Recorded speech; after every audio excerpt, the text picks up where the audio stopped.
Bonjour Nelly, je suis vraiment ravie. Bonjour Nathalie. Bonjour, je suis vraiment ravie que tu m'aies accordé cette interview. Euh, j'ai des questions à te poser par rapport j'ai entendu dire que tu avais eu un cancer. Donc, ben, j'aimerais bien en savoir un peu plus. Qu'est-ce que les médecins t'ont annoncé et quand est-ce que c'était? Il y a combien d'années? Quand est-ce que c'était? Quel cancer c'était? Si tu veux D'accord. bien, voilà. Merci Nathalie de faire cette série d'interviews sur comment être acteur de sa santé, de sa vie. C'est exactement ce qui me touche depuis 25 ans, depuis que j'ai eu ce cancer. Hein, et j'aime bien dire, c'est impossible, faisons-le. Oui, nous avons la possibilité d'aller au-delà de nos impossibles. Et là, moi, il y a 25 ans, j'ai rencontré l'impossible quand on m'a dit, Ouais, vous avez un ben, le mot cancer, c'est synonyme de mort hein, dans notre réalité, dans notre société.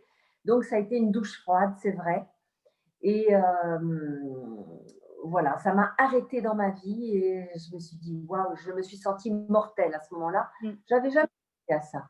Hein, j'avais jamais pensé que je pouvais être mortelle. Je savais que la mort existait, mais c'est pas ça restait virtuel jusqu'au moment où le mot cancer vient vraiment arrêter ma vie. Et ouais, en même temps, à l'intérieur de moi, j'avais une petite voix qui me disait, tu vas vivre quelque chose de grand. Et une autre me disait, tu vas mourir, tu peux mourir. Enfin, c'était vraiment un mélange là. Il y avait ces deux petites voix qui cohabitaient. Et c'est vrai que dans un premier temps, bah, ça a été un effondrement. J'ai oui, perdu 7 kilos en une semaine. Et puis, à un moment donné, j'étais sur mon canapé et je venais avec ma famille. Et j'ai pris conscience que j'ai perdu 7 kilos, que j'étais en pleurs sur mon canapé, tout simplement avec un diagnostic. Et je me suis dit, waouh, si il n'y a qu'un diagnostic qui me fait perdre autant de kilos et être vraiment dans ce processus de mort, ben, si tel est le cas, je peux être actrice dans l'autre sens. Et ça a été le début d'une prise de conscience alors que je venais juste d'apprendre que j'avais un cancer. ok, Et ça, et une formation s'est présentée à moi. Et aussitôt, dans les 2 mois, j'ai engagé cette formation en psycho-neuro-immunologie. Et là, ça a été waouh, une, une découverte extraordinaire que oui, le mental, nos pensées influent sur nos émotions, ici, là, au niveau du cœur, du plexus solaire, et aussi au niveau de notre système immunitaire et au niveau de nos actions. Et là, ça a été une transformation totale.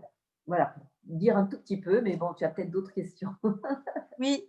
Donc, du coup, tu as réussi à passer de l'effondrement à la remontée en quelques jours, c'est ça? Quelques jours après le diagnostic?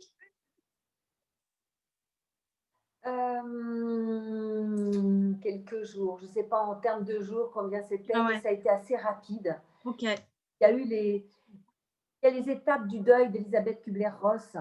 Le deuil, c'est pas que pour le deuil d'un décès, c'est à partir d'une situation, on a différentes étapes pour arriver à l'acceptation. ouais, Eh bien, il y a d'abord la colère, après la déprime, la dépression, la culpabilité, pour arriver après à l'acceptation. Et je crois que j'ai passé ces étapes avec beaucoup de chance assez rapidement, ce qui m'a permis de passer à l'action rapidement aussi par rapport à cette formation-là. Donc, super. j'ai beaucoup de chance par rapport à ça. Je n'étais pas quelqu'un qui était hyper active dans ma vie. Au contraire, j'ai beaucoup procrastiné. Je savais que j'avais un travail sur moi à faire et je ne le faisais pas. Je m'occupais des autres plutôt que de m'occuper de moi. Mais là, ça m'a poussé au cul. Tu Ouais, parlais tout à l'heure, on se bouge le cul. Oui, à un moment donné, il faut se bouger le cul. Et si on ne le fait pas, eh bien, la vie nous pousse, nous pousse. C'est de ouais, gré ou de force.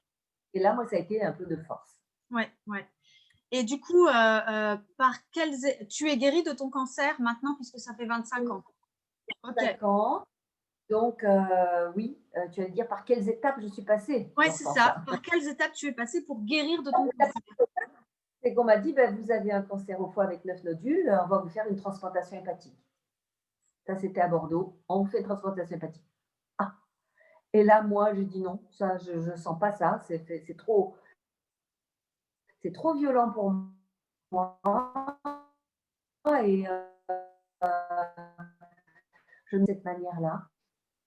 C'est vrai qu'aujourd'hui, j'en veux plus à mes parents, mais ils étaient allés voir à l'époque une personne médium, je ne l'ai encore pas dit ça dans mes vidéos, qui avait dit non, ce ne sera pas une opération, mais une guérison spirituelle. Et à l'époque, moi, je n'étais pas du tout branchée dans tout ça et je leur en voulais d'être allée voir quelqu'un un peu bizarre quand même, hein. Et n'empêche que ça m'a, cette petite parole, elle a pris quand même la place dans mon cœur. Et quand un ami médecin m'a dit, mais écoute, on parle beaucoup d'un deuxième, voire d'un troisième avis médical, il s'est proposé pour faire des recherches et je suis allée voir d'autres médecins sur Paris et je leur ai dit la même chose. Je n'ai pas envie de faire une transplantation hépatique, même si tous les deux autres me disaient ça. Ouais. Et le troisième m'a dit, OK, vous êtes en forme, on attend. Et là, je me suis dit, super.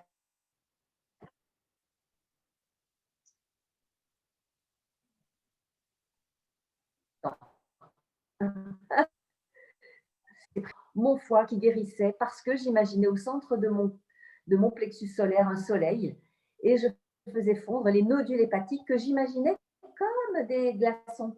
Et après, mon foie complètement sain, plein de vitalité. Voilà, ça, c'était mon chemin. Et c'était aussi m'ouvrir à la nature. J'allais très régulièrement dans la nature. J'ai reçu beaucoup de messages d'encouragement de la nature, y compris les petits cœurs que je voyais partout. Et au bout d'un moment, j'ai posé des questions, mais j'ai dit, mais qu'est-ce que c'est ces petits cœurs? Et intérieurement, dans mon cœur, ça m'a dit, on est là, Ouais. et confiant, nous t'accompagnons. Mais je dis, mais qui nous? Enfin bon, ça n'avait pas tellement de sens pour moi à l'époque. Et petit à petit, ça a pris sens en me disant, mais qu'on est pas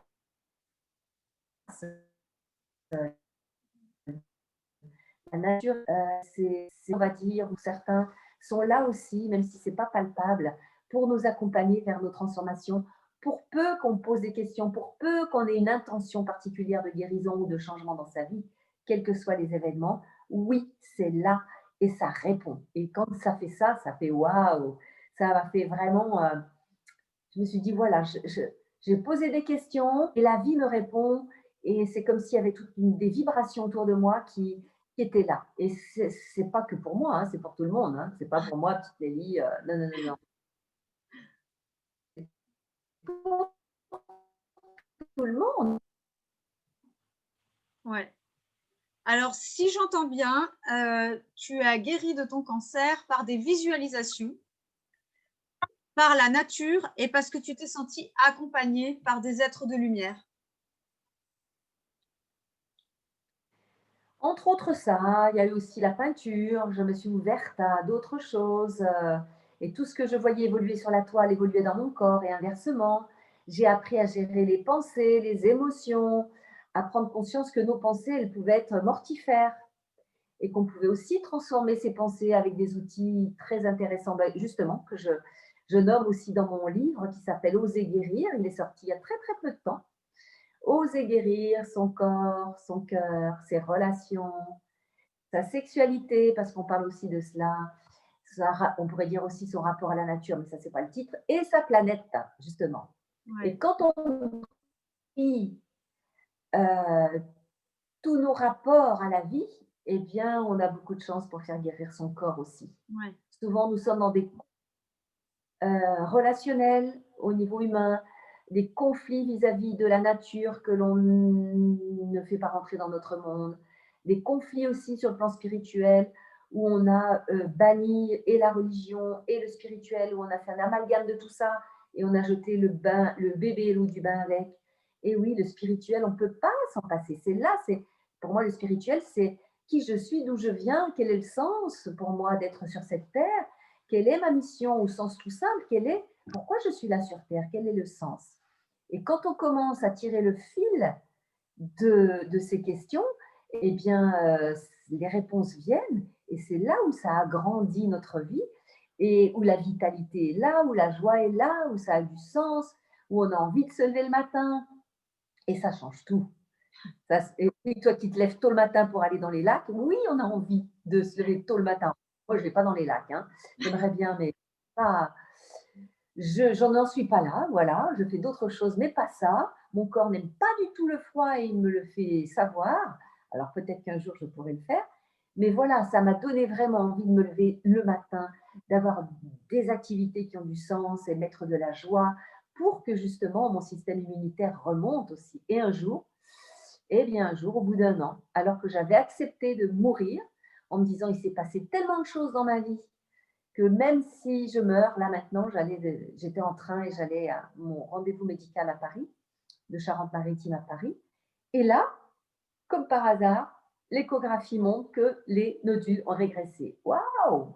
Ah, Et c'est pas par hasard que ça arrive justement à ce moment-là où j'avais accepté la mort et ouais. que la eh bien, elle se présente là. Souvent, c'est quand on accepte, quand on arrive à ces différentes étapes, les 5 étapes dont nous a parlé Elisabeth Kubler-Ross et qui a accompagné beaucoup de personnes en deuil, justement, ou en fin de vie, Mm.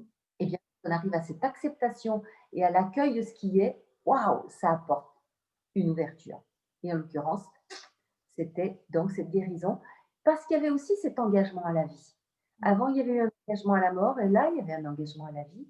Mm. Et là, à partir de cet engagement à la vie, ben là, il se passe des miracles, on peut dire parfois. Oui. Les miracles, qu'est-ce que c'est? C'est pas extraordinaire, hein. C'est simplement parce qu'à un moment donné, on n'a pas compris comment fonctionnait la vie. Mais si on va un petit peu plus détailler, ben on va voir que ce sont des dialogues avec le corps, des dialogues avec le plan spirituel, des dialogues avec la nature, des dialogues qu'on n'a pas pris en compte à l'époque. Donc, quand on recale un peu tout ça, ben, on dit c'est un miracle, mais simplement, c'est juste qu'on a fait laisser la place à la vie. Mhm. Ouais. Waouh. Ça m'impressionne que tu dises que c'est à partir du moment où tu as accepté de mourir que la vie vient à toi. Donc, je pense que ça me touche profondément. Donc, je pense il y a quelque chose dans, pour d'autres choses, pas forcément pour l'annonce d'une maladie, mais certainement, ça doit être une étape qu'on doit être capable de passer, d'accepter notre condition comme elle est pour passer à une autre étape de notre vie, chacun de nous en fait. Mais, Exactement. Je suis super contente que tu rebondisses sur ça parce qu'effectivement, là, je parle moi de mon cheminement qui était la maladie, mais ça peut être pour bien d'autres choses, pour un burn-out, pour une ouais, euh, situation de vie. On sait bien comment la vie, elle peut nous bousculer, des séparations, des deuils. J'avais tout à l'heure au téléphone une personne qui était en pleurs parce qu'il y a un deuil qui est en train de se faire d'une relation. La vie, elle est riche, hein, ouais, parce que ce épreuves qui sont là pour nous apprendre à partir du moment où on prend conscience que tout ce qu'on appelle épreuve, c'est pour nous apprendre quelque chose qu'on n'a pas compris. ouais, Quand on l'a compris, ben on l'accepte, oui, et ouais, là, le cas devient. ouais, À un moment donné, j'ai eu 9 ans de stérilité. J'étais allée jusqu'à faire une demande d'adoption et à accepter que je n'ai pas d'enfant, mhm. dans mon corps. Et c'est au moment où j'ai accepté ça, je fais une demande d'adoption, je suis enceinte. Ok, incroyable. Eh ouais, non, mais moi, je suis vraiment un terrain d'expérience, hein.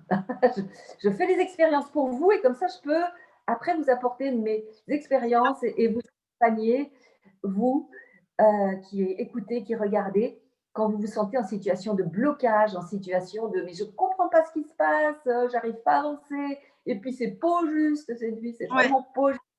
Le petit Calimero là, avec son petit bout de coque. Et ben, c'est pas juste. On a le droit de dire 5 minutes, hein, c'est pas oui, juste. Hein, vraiment, 5 bien minutes. sûr. Ah, on peut faire bien d'autres choses Ouais, que bien de sûr. rester victime. J'étais aussi dans une situation de victime. Ouais. Ça aussi, il faut le dire. Mm. Hein. Issue d'une famille où j'avais une maman qui était dépressive, qui se plaignait régulièrement, où elle avait un rôle.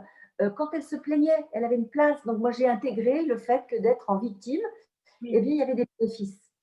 Sauf qu'il y a beaucoup plus de coûts que de bénéfices. Mais ça, il a fallu que je fasse cette formation pour me rendre compte que, ah ouais, j'allais dans le mur là si je restais, si je tenais à mon rôle de victime.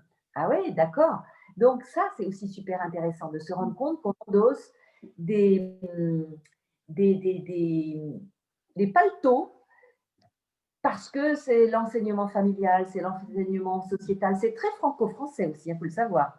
Pour avoir travaillé avec des Américains, quand ils définissent les gens pays par pays, ils disent: ah, vous, les Français, ah, vous aimez les dramas, les traumas, vous. Hein. Ah ouais, il n'y a pas de problème, il faut en créer. Hein. D'accord, on a cette image-là quand même. Ouais, d'accord. D'accord. Donc, c'est vraiment sortir de ce schéma-là, Ouais, vraiment. se dire qu'on est 100% responsable de sa vie, quoi. Waouh! Ouais, Et ben, c'est dur à dire, hein, quand même. ouais. Pendant longtemps, ah bon, il y a pas un petit quelque chose quand même? Non, parce qu'il ou elle, quand même, il m'a vraiment fait du mal, hein. Mmh. Il m'a fait même, pipi souvent aussi. Et oui, tant qu'on n'a pas fait qu'on est 100% responsable de sa vie, eh bien, les choses ne sont pas. C'est Ouais. comme tu 100% responsable. Mmh. Alors, ça ne veut pas dire qu'on a créé ça dans cet instant présent. Ça peut être dans d'autres espaces-temps aussi. Mmh. Ça m'a aidé de Ouais, dire ça. ouais, ouais. Ça peut aussi à l'insu de notre propre gré, comme disait quelqu'un, hein, c'est-à-dire qu'on a des pensées qui créent, on n'en est même pas conscient, qu'on est en train de créer cette vie-là. Ouais. Ou alors on a des opportunités, mais dans la mesure où on est en conflit de loyauté avec papa, maman ou d'autres Mmh. personnes, on va se saboter. Mais on l'a Ouais. créé notre vie quand même. Oui. Ouais, c'est ça, C'est ça. c'est ça. Et quand on prend conscience de ça, mais on gagne un temps infini. Ouais. Il faut du temps pour l'accepter, ça. C'est très dur d'accepter qu'on est créateur de toute notre vie à 100%. Mmh. À 100. Ouais. À 100. Waouh! Mmh. Waouh! Ouais. Mais il faut du temps pour l'expliquer. Je ne vais pas tout expliquer là par rapport à ça. Mmh. Il faut du temps pour le maturer. Mais oui, à partir du moment où on perçoit ça vraiment dans ses cellules, c'est là où les cadeaux arrivent. C'est là où les miracles les pseudo-miracles se créent. Ouais, ouais. Merci, Nelly. Qu'est-ce que pour le mot de la fin, le message de fin, qu'est-ce que tu pourrais, dire, aux personnes qui vont nous écouter, ouais, pour, qu'ils osent aller de l'avant, pour qu'ils croient en eux, pour qu'ils osent, pourquoi pas, guérir eux aussi d'une maladie? D'une maladie ou guérir de la vie, parce que Ou la guérir vie est une grosse maladie, hein. Ouais, ou guérir de la vie, ouais. Je ne sais pas si je l'ai dit là, mais il y a eu une guérison spontanée, hein, de cette maladie. Je ne sais pas si ça a été dit, mais au bout Non, d'un an, les gens ont régressé spontanément sans traitement, quoi. Parce que le travail était fait intérieurement. Alors que le médecin me disait de toute façon, ça ne pourra qu'augmenter et quand votre foie sera saturé, eh bien, on vous fera une transplantation hépatique. Et il y a une guérison spontanée, les nodules ont commencé à régresser tout seuls. Donc, j'ai envie de dire aux gens, je l'ai pas vécu pour moi, ça. Certes, je suis contente d'être en vie et de oui, faire ce que j'adore mon job. Maintenant que j'appelle plus psychothérapeute, mais éveilleuse de conscience, parce que plus on éveille notre conscience, eh bien, plus notre vie change. Donc, éveilleuse de conscience, ça me va bien. Ça date de quelques jours. Et qu'est-ce que j'ai envie de dire aux personnes? Si vous voyez un mur devant vous, vous avez le choix. Soit vous restez devant le mur et vous vous desséchez et vous allez mal, ou posez des questions. Qu'est-ce que je peux faire pour aller au-delà du mur? mmh, Et il va y avoir un ballon montgolfière, il va y avoir quelqu'un qui va amener une échelle, vous allez avoir une idée et vous rendre compte que, ah, tiens, il y a des petits trous, je peux mettre mes pieds dans les petits trous et monter au-delà du mur. Voilà, on n'est pas obligé de rester devant le mur des limitations et des lamentations. Il y a toujours des possibilités. Quoi d'autre est possible? Oui, il y a des possibilités pour aller au-delà. C'est impossible? Faisons-le. Ça m'a beaucoup aidé. Tout ce que mon prof de yoga disait, chaque jour est une éternité de vie. Et ça donne un espace extraordinaire au lieu de se dire oh, mais ça va pas aujourd'hui et puis je vais jamais y arriver. On croit toujours que ça va durer toute la vie, notre mal-être. Non, non, non, non, non. Chaque jour est une éternité de vie. Et même, j'avais transformé ça en une minute, même en une seconde. Et à chaque seconde, c'est waouh. Comme là, je vois le ciel qui est en train de se coucher, là, le soleil qui se couche et qui se couche pas d'ailleurs, il est juste en train de tourner.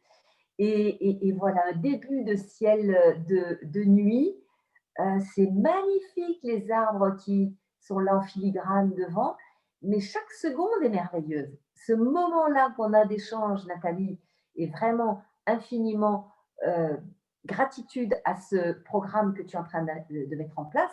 Oui, c'est très important que les personnes sachent que oui, elles sont actrices de leur vie et de leur santé. Oui, je signe à 100 000 et mon film et mon livre s'appelle Oser, c'est Oser guérir. Mon site, c'est Oser être soi. Parce que oui, tant que nous osons, nous sommes en vie, et tant que nous sommes en vie, nous pouvons oser. Voilà, tiens. Exactement. Eh bien, génial. Ce sera le mot de la fin alors. Excellent. Merci. Merci beaucoup, Nelly. Merci à toi, Nathalie. Et merci à vous tous. Et merci à Oui, vous tous d'être ici et de oser. et d'oser. Voilà. Merci à vous tous. Bye bye.